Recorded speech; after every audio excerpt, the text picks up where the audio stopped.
nag-prepare ako for pasasalamat sa Panginoon. So, pinapasalamatan ko yung Panginoon kasi dinala niya ako dito sa simbahan. Tapos, yung family ko.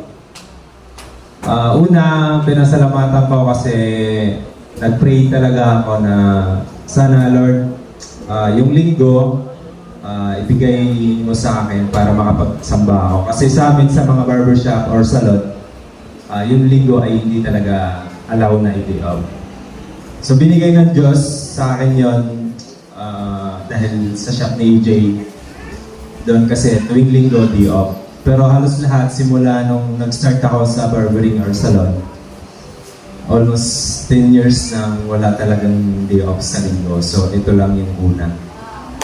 So yun yung binigay sa akin, blessing na yun. Pangalawa, siguro kasi nag-aral ako sa Namsan. Nag-aral ako ng pastoring doon pero hindi lang natuloy kasi nagkasakit ako. Tapos, yung pinag-pray ko din, natupad na sabi ko, Lord, yung asawa ko sana magsimba. Ayun, awa ng Diyos. Nadala dito sa church. So, yung mga bagay pa lang na yun, malaking pinasasalamatan ko na sa Panginoon.